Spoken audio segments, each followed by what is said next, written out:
Hola, bienvenidos a Más Actitud, un espacio en donde compartiremos vivencias y experiencias de diferentes personas que están trascendiendo en ámbitos muy diversos y con el que buscaremos promover un espíritu emprendedor que nos permita hacer lo que nos propongamos con pasión y actitud.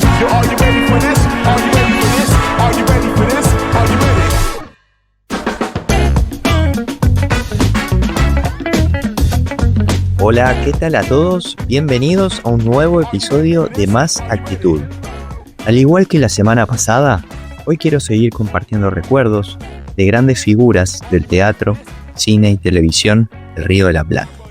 Esta vez de una persona que ya no está con nosotros, pero que también participó con su testimonio para el ciclo Actitud de Uruguay, que luego fue incluido en el libro Entusiastas y Triunfadores. Me refiero a China Zorrilla. Sin dudas, la actriz más grande que ha dado el Uruguay. Concepción Matilde Zorrilla de San Martín nació en Montevideo el 14 de marzo de 1922, hija de Uma Muñoz del Campo y del escultor José Luis Zorrilla de San Martín y nieta del poeta Juan Zorrilla de San Martín. Por el trabajo de su padre, China Zorrilla vivió parte de su infancia entre París y Montevideo. Comenzó a descubrir su vocación ya desde niña y desarrolló una carrera impresionante en el mundo del arte escénico como actriz, directora, guionista, productora y traductora. Inició su carrera artística en el teatro independiente en 1943 y en 1946 viajó a Londres, becada por el British Council para estudiar en la Real Academia de Arte Dramático de Inglaterra. A su regreso, debutó en la Comedia Nacional Uruguaya en 1948, en la obra titulada Una familia de Antonio Taco Larreta. Siempre es difícil resumir una carrera tan extensa, pero a modo de síntesis, China Zorrilla actuó en cientos de obras como primera actriz, en decenas de teatros de diferentes países del mundo, como el Teatro de las Naciones de París, el Gran Teatro Real de Madrid, el Kennedy Center de Washington, D.C., también en varias salas de Broadway en Nueva York, en Miami, en Tel Aviv, en el Festival Grec de Barcelona, en el Teatro Colón de Buenos Aires, el Teatro Cervantes de esa misma ciudad, el antiguo Teatro Argentino de La Plata, entre otros grandes teatros de diferentes ciudades de América del Sur. Aquí en Uruguay se destacaron sus actuaciones en el Teatro Solís, el Teatro del Galpón, el Teatro Odeón y en el Teatro Alianza, donde una de las salas lleva su nombre en homenaje. Interpretó obras escritas o dirigidas por creadores como García Lorca, Lope de Vega, Shakespeare, Puccini, Verdi, Bertolt Brecht, Oscar Wilde, Anton Chekhov, Mark Twain, Molière, Alejandro Doria, Calderón de la Barca y Antonio Taco Larreta, entre otros grandes. En la década del 70 fue proscrita por las autoridades del gobierno de facto, lo que la obligó a exiliarse en Argentina varios años, y allí hizo una carrera notable en cine, teatro y televisión, trabajando con grandes actores como Alfredo Alcón, Rodolfo Bebán, Susana Jiménez, Pepe Soriano, Ana María Campoy, Federico Lupi, Héctor Alterio, Luis Brandoni, Ricardo Darín, Soledad Silveira, Graciela Borges, Norma Leandro, Facundo Arana y con Carlos Perciabel, con quien tuvo una muy linda amistad durante toda su vida y de quien escuchamos la entrevista la semana pasada. Por todo lo anterior, los quiero invitar a escuchar el testimonio que diera China Zorrilla aquel 31 de mayo del 2010 para el ciclo Actitud Uruguay. Les adelanto que, lamentablemente, por un fallo técnico, la grabación quedó con mala calidad, pero creo que sería una injusticia no compartirla, así que la escuchamos.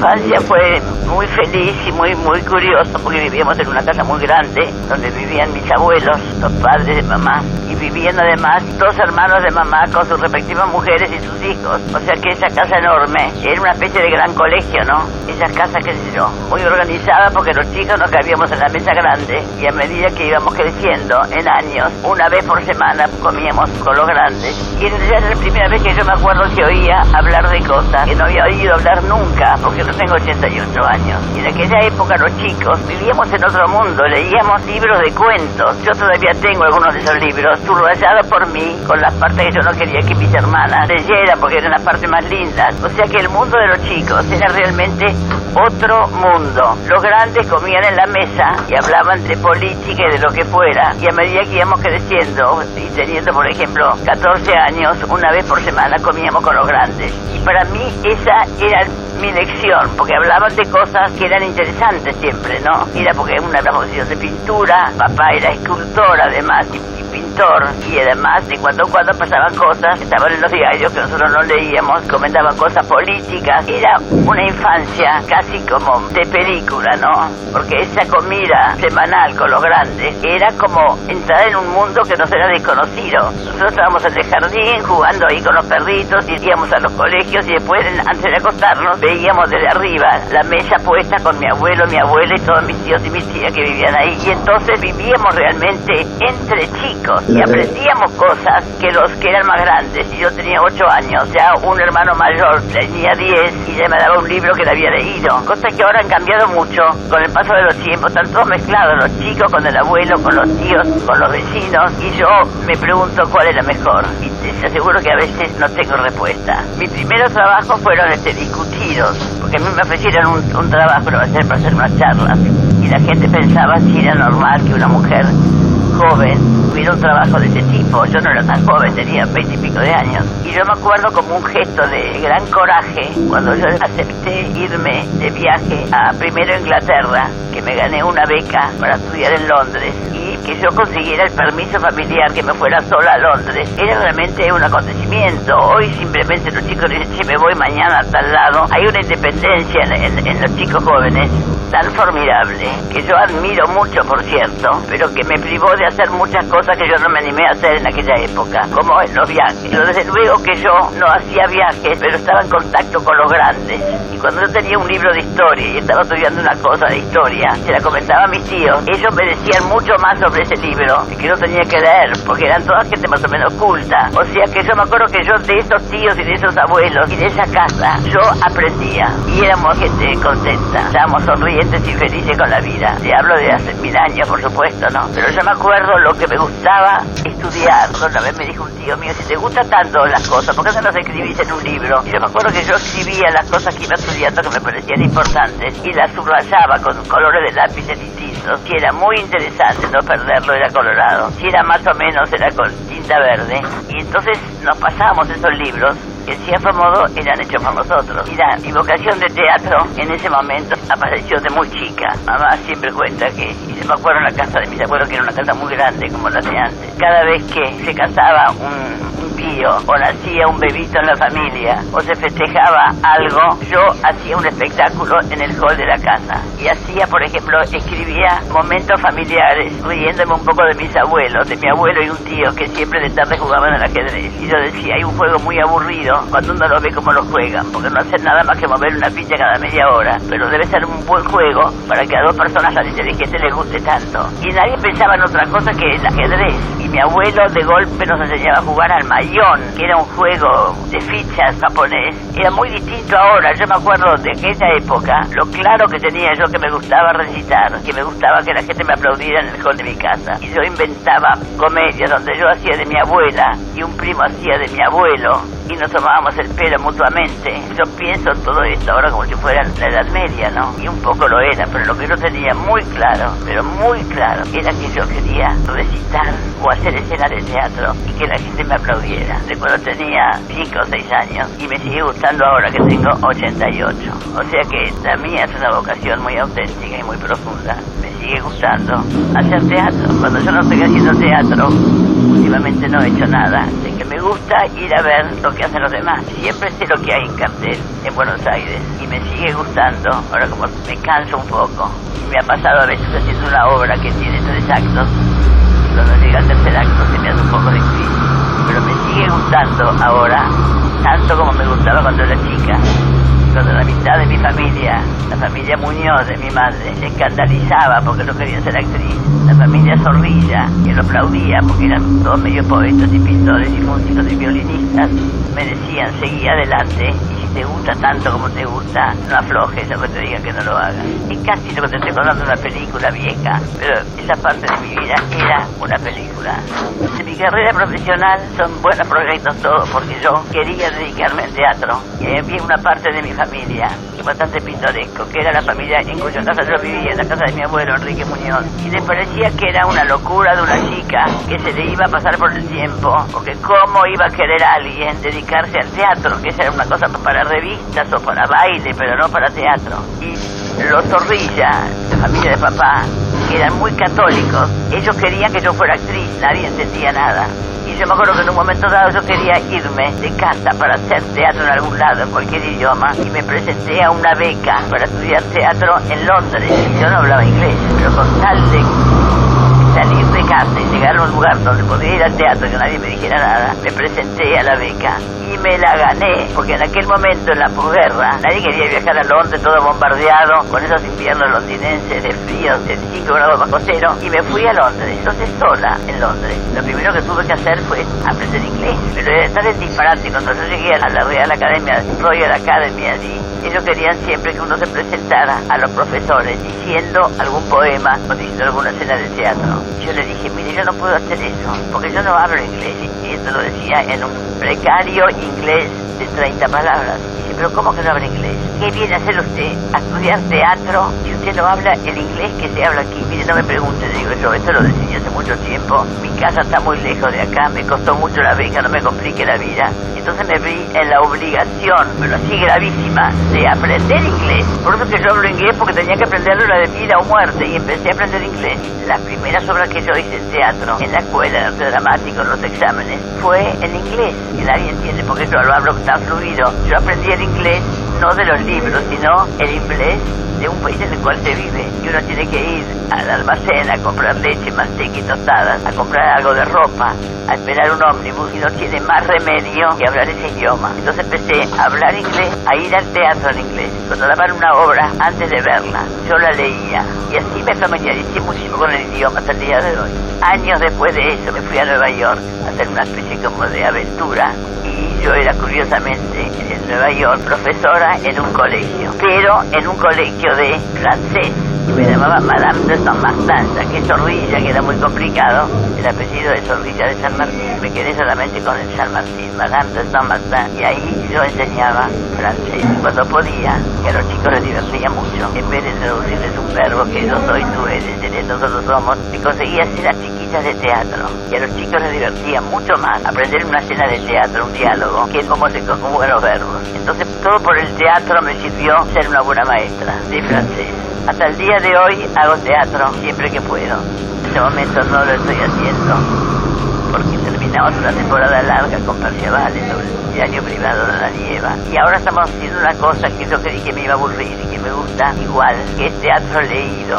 En esos lugares, pequeños teatros del interior donde no va mucha gente, leemos una obra. Claro, la gente que no está acostumbrada a ir al teatro es como si le estuviéramos contando un cuento. No le importa que yo diga que soy una dama, lo que importa es lo que yo digo, que lo que importa es el teatro. Entonces, aunque yo digo que no estoy haciendo teatro, estoy haciendo teatro en forma precaria, salas chiquitas, pero es un público que escucha, que aprende y que aplaude. Uno cuando ya tiene el años que uno tiene, ya ha visto todo lo que se puede ver en política. Yo vi cosas en Londres, aprendí cosas maravillosas que no son teatro. Yo me acuerdo, estaba con unos argentinos, estaban estudiando otra cosa y nos juntábamos de cuando en cuando. Qué gracioso que los ingleses le llamaban a los ches, se llamaban los ches. Y me acuerdo que un día en el teatro, en una película que estaban viendo, esto era Londres después de la guerra, ¿no? Londres vencedor, pero Londres bombardeado y deshecho. Y de golpe apareció en la pantalla, en un viejo noticiero, apareció Hitler. Y entonces los argentinos, amigos míos, empezaron a gritar, sinvergüenza, hijo de tal por cual, no sé qué cosa. Entonces vinieron a echarnos del cine y le dijo, pero era Hitler, y a ustedes qué les hizo Hitler. A nosotros nada, pero a ustedes les hizo de todo, váyanse de acá. O sea que yo siempre cuento que nos echaron de un cine una vez, en Londres, los ingleses, en el año después de la guerra, claro, hace 1000 años, por tratar mal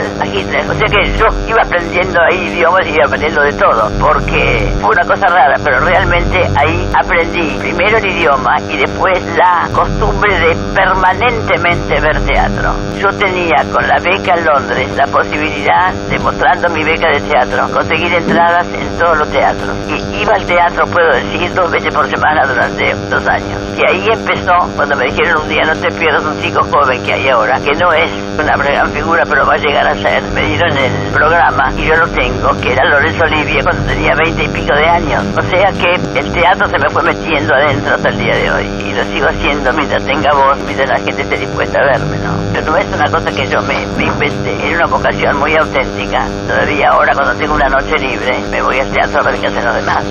¿Qué consejo para enseñarles a progresar? Es una pregunta muy difícil. No se aprende a progresar, se progresa, no se progresa. Uno va creciendo sin darse cuenta de uno que va mejorando en muchas cosas, que va aprendiendo cosas que a uno le interesan y otras que no le interesan. Pero no decirle: che, un hombre inteligente, dedícate a ser un buen abogado, como fue el abuelo y como es el padre. Pero esa no es una vocación. Cuando es una vocación fuerte, muchas veces se puede seguir esa vocación y otras veces queda ahí atrasada. Y eso deja un rencor para toda la vida. Yo recuerdo que en mi época, amigas mías que querían ser actrices, en aquellas épocas en el colegio de monjas estaba mal visto eso. Y entonces me decían: ¿cómo te animaste? Y lo hiciste igual. Mi abuelo era un poeta muy conocido, mi papá era escultor. Yo estaba un poco en el mundo de la creatividad artística, pero toda la gente creía que era una extravagancia de una chica joven que quería hacerse notar, que no quería estudiar teatro. No, para mí era necesidad. Y hasta el día de hoy, que estoy vieja, cuando tengo una noche libre, si se me ocurre mirar qué hay, y yo voy. Y no hago teatro, pero lo veo. Ese amor por el teatro no se ha aflojado para nada con el correr de los años. No me casé, vivo sola, y gracias a Dios voy al teatro. En general, muchos jóvenes, yendo al cine y enamorándose de una actriz o de un actor, lo que sea, se entusiasman por la idea de ser actores. Si eso realmente es una vocación auténtica, luchen por conseguirla. Pero si no es auténtica, no se dediquen a eso, porque una vida dedicada al teatro es maravillosa siempre que a uno le guste de veras, que no haya ido ahí por una cuestión de que a uno lo vean y se hace más conocido. Es como para decirle a una persona: tú viví pero no respires. A un actor que no haga teatro, uno se acostumbró y vive de eso, aunque lo haga poco, aunque no lo haga muy bien, pero es una vocación. Pero también tienta por el lado de que se hace conocer. O sea, puede haber un fenomenal escribano en este momento, o alguien operando a un enfermo grave y salvándolo, y nadie se entera. Pero si debuta en una revista de éxito, sale la foto de él en todos los diarios. Tiene esa cosa que tienta al actor muchas veces, al chico desconocido que de golpe ve que porque dice bien un texto que escribió otro señor, va a estar en un escenario, la gente lo va a aplaudir, la gente le va a pedir autógrafos, etcétera. Tiene ese lado tentador y después el otro lado, que es la felicidad de hacer lo que uno siempre quiso hacer. Martín, bueno, me ha dado gusto de hablar contigo por haber sido un buen escuchador. Yo te conté lo que me pasó a mí. Cada persona es un caso distinto. Hay gente que hace teatro porque los padres no se lo prohíben, sino que le piden que lo hagan. O sea que son todos casos distintos, pero si a uno realmente le gusta el placer de estar en un escenario diciendo un texto, no se paga con los aplausos como uno quiere, se paga por uno mismo, de sentirse que uno está haciendo algo que a uno le gusta. Y entonces que además te paguen por hacer lo que te gusta tanto, parece a veces un chiste. Todavía lo siento eso con los años que tengo. Así que les deseo buena suerte, futuros colegas, que nos encontremos a lo mejor algún día, quién sabe por qué no, sobre un escenario. China Zorrilla se retiró de los escenarios y de la vida pública en 2012 al cumplir 90 años.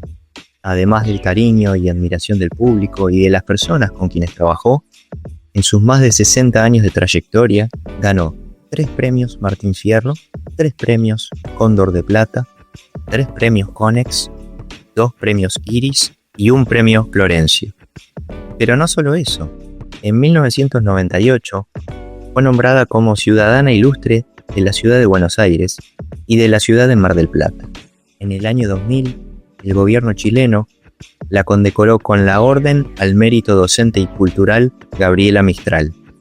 En noviembre de 2008, el gobierno de Francia le otorgó la condecoración de la Legión de Honor en el grado de caballero.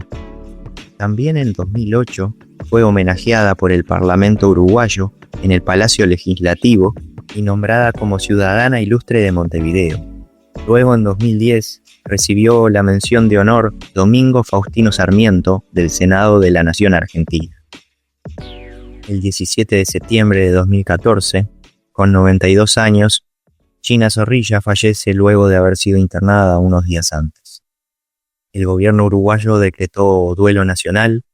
Sus restos fueron velados en el Salón de los Pasos Perdidos del Palacio Legislativo y el cortejo fúnebre pasó frente al Teatro Solís a modo de homenaje. Así que vaya este cálido recuerdo para una gran mujer y una gran artista que dio nuestro país. Salud.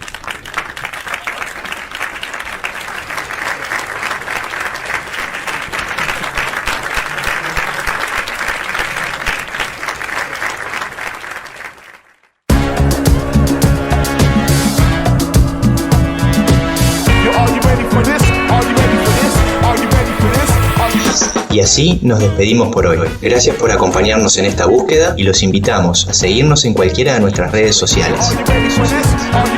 Nos encontramos pronto con mucha más actitud. Chau, chau.